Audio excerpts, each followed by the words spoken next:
이 시간 우리에게 주신 하나님의 말씀은 예레미야 32장 6절부터 7절까지의 말씀입니다. 예레미야 32장 6절과 7절의 말씀입니다. 예레미야 32장 6절과 7절의 말씀 한 목소리로 함께 합독하여 읽겠습니다. 시작. 예레미야가 이르되 여호와의 말씀이 내게 임하였느니라. 이르시기를 보라, 내 숙부 살룸의 아들 하나멜이 내게 와서 말하기를 너는 아나돗에 있는 내 밭을 사라. 이 기업을 물을 권리가 내게 있느니라 하리라 하시더니. 아멘. 방금 말씀을 통해 희망의 신앙이라는 제목으로 말씀을 함께 나누겠습니다. 2차 세계대전 때 군목으로 출전했다가 독일군의 포로가 되었던 맥도날드 목사님이라는 분의 간증 하나를 시작으로 오늘 말씀을 시작하려고 합니다. 맥도날드 목사님이 포로 수용소에서 생활할 때 당시 함께 포로로 잡혀있던 모든 연합군들의 얼굴에는 절망만이 가득했었다고 합니다. 그런데 어느 날 한 포로병이 고장난 라디오를 발견하여 몰래 수리해서는 수용소 안에서 밤마다 BBC 방송을 몰래 듣기 시작했습니다. 그러던 중 라디오를 듣던 그 포로병이 갑자기 새벽에 맥도날드 목사를 막 깨우더니 연합군이 노르망디 상륙작전에 성공했다는 소식을 전했습니다. 이 기쁜 소식은 삽시간에 전 수용소 포로들에게 전해졌고 포로들은 너무 기뻐서 마당으로 나가 얼싸안고 춤을 추었습니다. 이 사실을 모르는 독일군들은 포로들의 이상한 행동에 긴장되어 총을 겨누었지만 그들은 두려워하지 않았습니다. 그리고 다음 날부터 수용소 안에는 놀라운 변화가 일어났죠. 하루하루 절망 속에서만 살던 연합군 포로들이 희망을 품게 된 것이었습니다.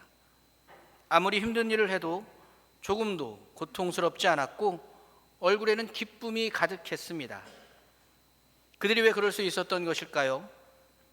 곧 풀려날 것이라는 희망으로 부풀어 있었기 때문입니다. 이 기쁨은, 이들의 이러한 희망은 결코 독일 군인들로서는 알 수 없는 것이었습니다.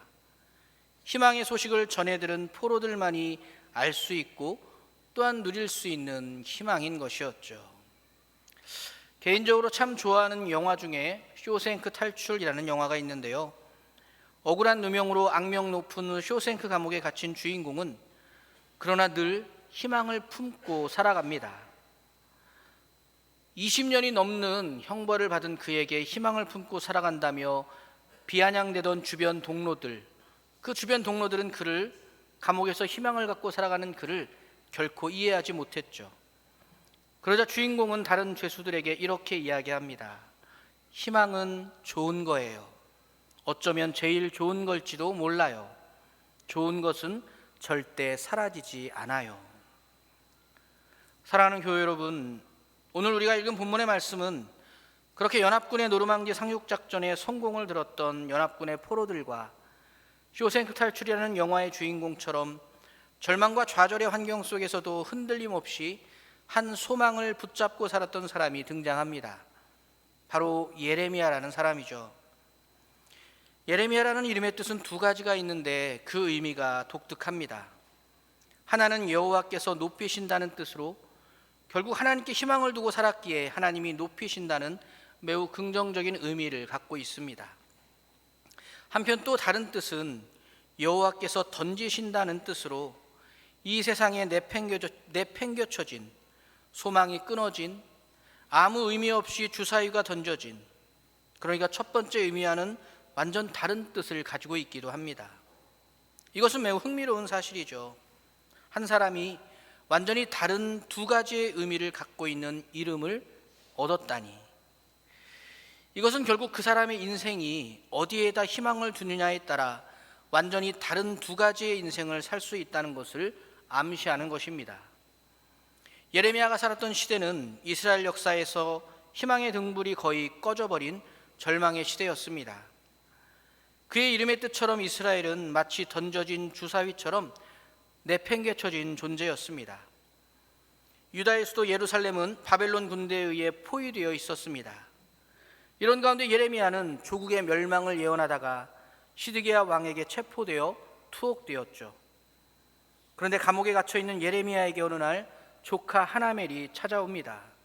그리고 자신의 밭을 사라고, 당신이 물을 권리가 있으니 밭을 사야 한다고 요구합니다. 8절에 여호와의 말씀과 같이 나의 숙부의 아들 하나멜이 시위대 뜰 안 나에게 와서 이르되 청하노니 너는 베냐민 땅 아나돗에 있는 나의 밭을 사라. 기업의 상속권이 내게 있고 물을 권리가 내게 있으니 너를 위하여 사라 하는지라. 내가 이것이 여호와의 말씀인 줄 알았으므로. 이럴 때는 어떻게 해야 할까요? 여러분 같으면 어떻게 하시겠습니까? 조선이 망하기 직전에 땅 좀 있던 사람들은 나라가 망할 것 같은 분위기가 도니까 너나 할 것 없이 땅을 팔아 현금화했다고 합니다. 그 덕분에 일제가 우리 민족의 토지를 수탈하는 것이 훨씬 더 쉬웠다고 하더군요. 그와 마찬가지로 망하기 직전에 유대민족 대부분은 어떻게 하면 살아남을 수 있을지를 고민하며 땅을 팔아서 돈을 모으는데 여념이 없었을 것입니다. 그런데 예레미야에게 땅을 사라고, 그 기업을 물을 권리가 있으니 그 원칙에 순종하라고 조카 하나멜이 찾아와 요구한 것이죠. 그리고 예레미야는 땅을 샀습니다. 곧 유다 땅이 아닌 바벨론으로 끌려가게 될 것을 누구보다 잘 알고 있던 사람이 예레미야였어요. 그런데 왜 예레미야는 그토록 아무 쓸모없는 땅을 샀을까요? 이것이 오늘 우리가 갖게 되는 질문입니다. 도대체 예레미야는 그 땅을 왜 샀을까요? 이것의 의미는 무엇을 의미하는 것일까요? 하나님께서는 예레미야 이 같은 모습을 통해서 이스라엘 백성에게 무엇을 기대하고 또 얘기하고 싶었던 것일까요? 바로 이 비밀을 우리는 시대의 선지자요 선각자였던 예레미야가 소유한 희망이라는 단어에서 찾아볼 수 있습니다. 누구든지 가지고 있고 포기할 수 없는 바로 그 희망.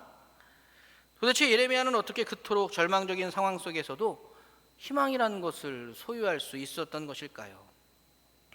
예레미야가 그렇게 희망의 신앙을 가질 수 있었던 근거는 두 가지로 나누어 생각해 볼 수 있습니다. 첫 번째는 예레미야 자신의 그 희망의 근거가 하나님의 말씀에 있었기 때문입니다. 6절의 말씀에 보면 예레미야에게 여호와의 말씀이 임했다고 했습니다. 그리고 이어서 7절에 구체적으로 하나님께서 예레미야에게 땅을 사라고 명하시는 장면이 나옵니다. 7절의 말씀입니다. 보라, 내 숙부 살룸의 아들 하나멜이 내게 와서 말하기를 너는 아나돗에 있는 내 밭을 사라. 이 기업을 물을 권리가 내게 있느니라 하리라 하시더니. 분명 그 땅을 사라는 것은 하나님의 명령이었습니다. 그럼에도 불구하고 아마 예레미야가 이 말씀을 듣고 나서 이 땅을 사야 할지 말아야 할지 사람들과 의논했다면 누구라도 반대했을 것입니다. 그러므로 예레미야는 결코 사람과 의논하지 않고 즉각적으로 하나님의 말씀에 순종합니다.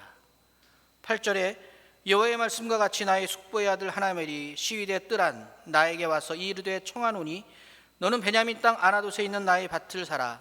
기업의 상속권이 내게 있고 물을 권리가 내게 있으니 너를 위하여 사라 하는지라. 내가 이것이 여호와의 말씀인 줄 알았으므로. 8절 후반절에 뭐라고 나오나요? 여호와의 말씀인 줄 알았으므로.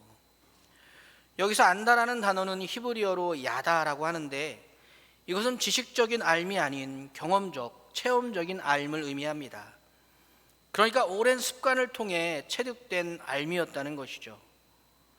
즉 하나님이 예레미야에게 직접 말씀하신 것이 아니라 예레미야는 하나님의 말씀에 늘 귀를 기울였고 이를 통해 하나님의 뜻이 무엇인지를 구별할 수 있었다는 것입니다. 그렇기 때문에 예레미야는 이스라엘이 비록 바벨론의 포로가 될지라도 그것은 이스라엘의 끝이 아님을 알았습니다. 예레미야는 하나님께서 지금 이 땅을 기필코 다시 이스라엘 백성의 소유가 되게 하실 것을 분명하게 알았고 그러므로 자신의 그 희망을 확신할 수 있었던 것입니다. 이렇게 예레미야는 상황과 환경이 아니라 또 사람의 의견이나 생각이 아니라 오직 하나님의 말씀을 붙들고 그 말씀에 순종했기 때문에 희망의 신앙을 가질 수 있었던 것입니다. 세상에서도 긍정의 힘을 얘기하죠. 긍정적으로 살아야 합니다. 그런데 세상이 말하는 긍정의 힘과 성경이 말하는 긍정의 힘은 다릅니다. 세상의 긍정의 힘은 그 근거가 나 자신에게 있죠. 그래서 그 긍정은 언제든지 쉽게 무너지고 맙니다. 그러나 우리가 긍정의 힘을 가질 수 있는 건 하나님의 말씀이 그 긍정의 힘을 지지해주고 근거가 되기 때문입니다. 우리가 늘 긍정적일 수 있는 건 전능하신 하나님이 나를 사랑하시기 때문이라는 것이죠. 희망도 마찬가지입니다. 세상도 언제나 희망적으로 살라고 말합니다. 그러나 거기에는 마땅한 근거가 없어요. 그러나 우리가 희망적으로 살아야 하는 이유는 하나님이 우리의 뒷배가 되어주시기 때문입니다. 우리의 힘이 되시고 능력이 되시기 때문이죠. 예레미야도 그것을 알았기 때문에 이스라엘 민족이 멸망당하는 그 상황에서도 하나님을 믿고 의지함으로 그 말씀을 붙들므로 희망을 가질 수 있었던 것입니다. 우리 역시 어떠한 상황에서도 하나님의 말씀에 귀를 기울일 수 있어야 합니다. 하나님의 말씀에 귀를 기울이고 그 말씀을 붙들 때 우리는 세상 누구도 보지 못하는 하나님의 희망을 발견할 수 있습니다. 저와 여러분, 우리 연동교회 모두가 그렇게 하나님의 말씀을 통해 항상 희망의 신앙이 넘치기를 기도하겠습니다. 두 번째로 예레미야는 자신의 희망의 결말을 다음 세대에게 두었습니다. 이 희망이 내 때에 이루어지기를 바라는 것을 욕심내지 않고 이 희망이 다음 세대에 이루어질 것이라는 기대를 품었다는 것입니다. 사랑하는 교우 여러분, 이웃나라 일본은 하나 독특한 교육 철학을 가지고 있다고 합니다. 지금 세계적인 야구 선수 오타니도 그런 얘기를 했는데요. 일본 부모들은 자신의 자녀가 꿈을 갖게 되면 아무리 나이가 어리고 언제 그 꿈이 바뀔지 몰라도 가장 최고의 것으로 지원해 준다고 합니다. 그러니까 만약 초등학교 1학년에 야구 선수를 꿈꾸면 언제 그 꿈이 바뀔지 모른다고 해도 사실 아이들 꿈은 자주 바뀌잖아요. 그렇다고 하더라도 사줄 수 있는 가장 최고의 야구 장비를 사주고 또 지원해 준다는 것이죠. 너무나 안타깝게도 우리나라는 노벨 평화상 외에는 아직 한 번도 배출하지 못한 노벨상을, 그러나 일본은 자주 수상하는 배경에는 그들의 이러한 교육 철학이 있다고 학자들은 이야기합니다. 사랑하는 교회 여러분, 우리 역시 다음 세대를 향한 희망의 신앙을 품을 수 있어야 합니다. 예레미야처럼 당장 우리 세대가 누릴 수 있는 희망이 아닌 다음 세대를 위한 희망으로 밭을 살 수 있어야 하는 것입니다. 우리가 지금 당장 사야 하는 다음 세대를 위한 희망의 밭이란 무엇이 있을까요? 너무나도 많습니다. 공간이라는 밭도 필요하고 이거 너무 중요하거든요.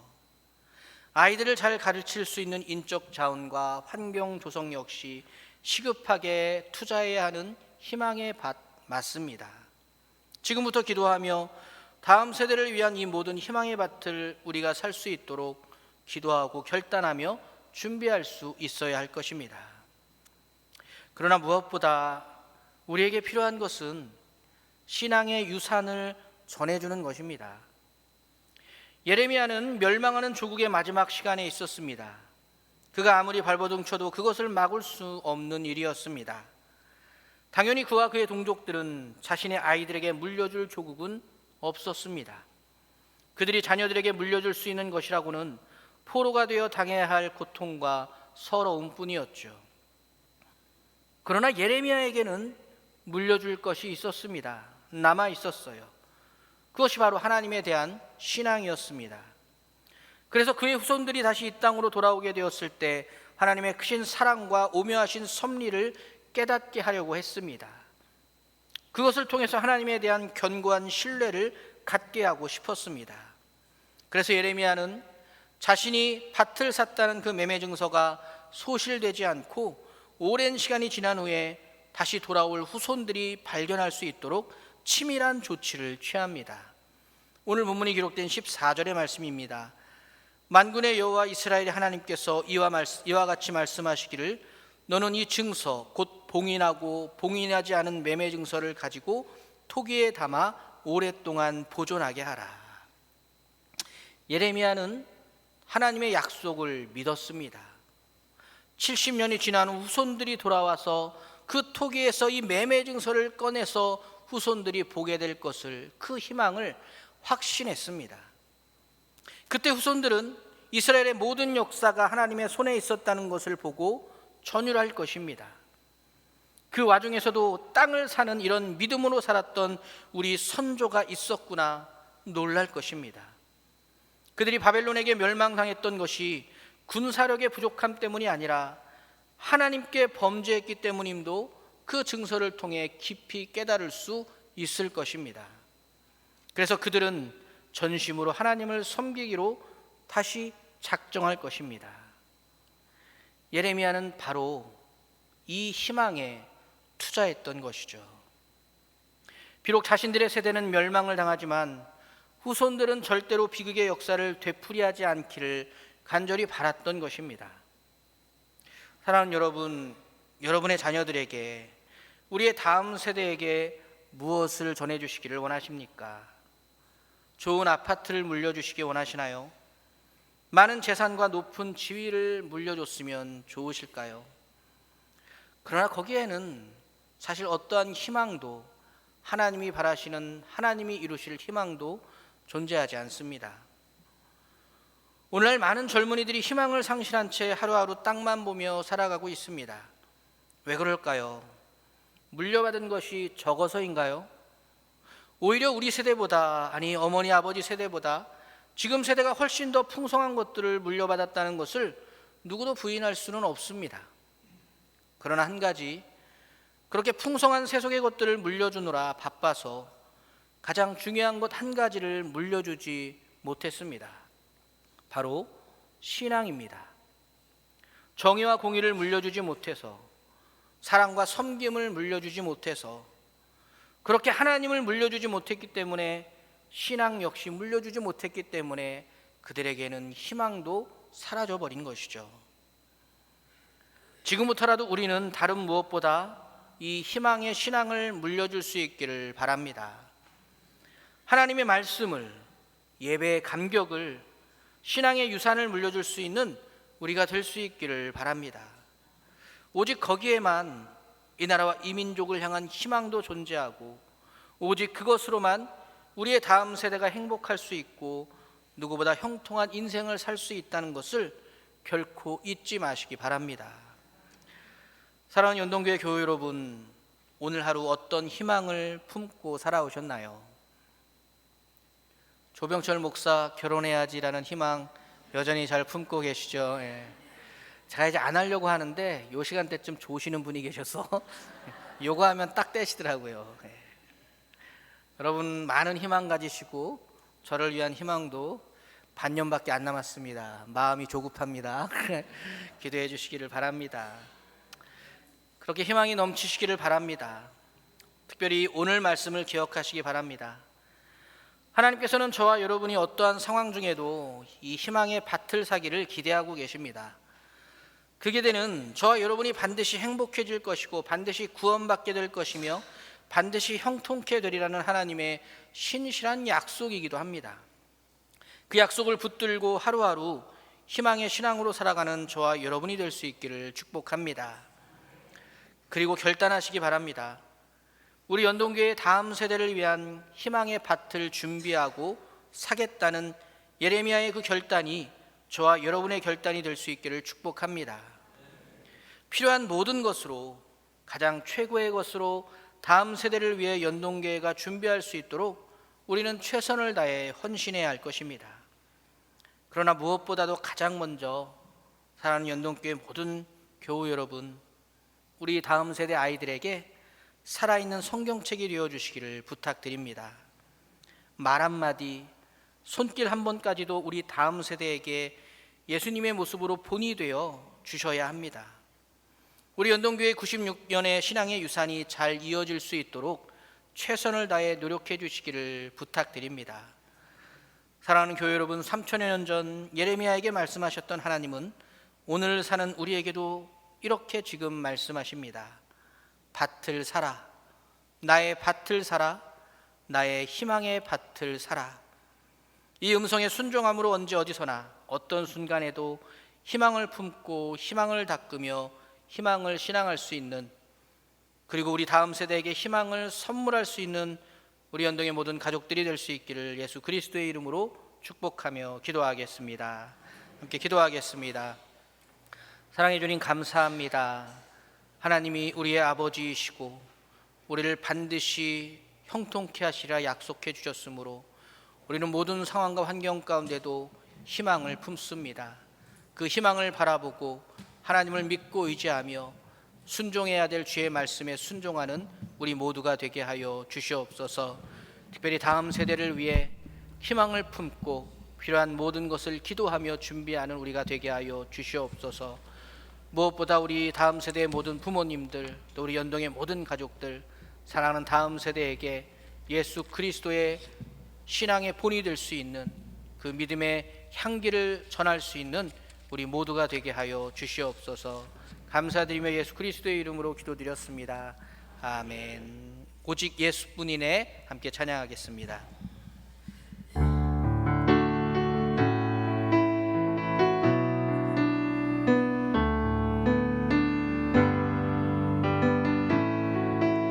은혜 아니면 살아갈 수가 없네.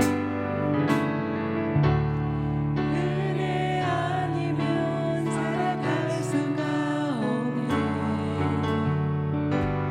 도움마저도 다 주의 것이니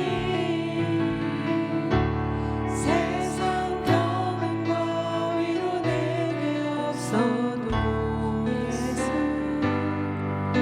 오직 예수뿐이네. 은혜 아니면 살아갈 수 없네. 은혜 아니면 살아갈 수가 없네. 도움마저도 다 주의 것이니 세상 평안과 위로 내게 없어도 예수 오직 예수뿐이네.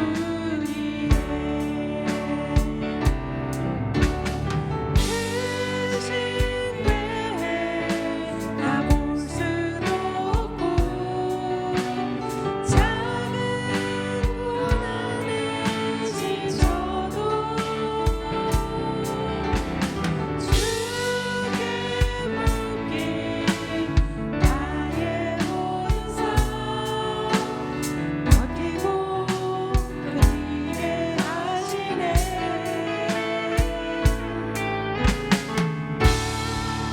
은혜 아니면 살아갈 수가 없네. 나의 모든 것 다 주께 맡기니 참된 평안과 위로 내게 주신 주 예수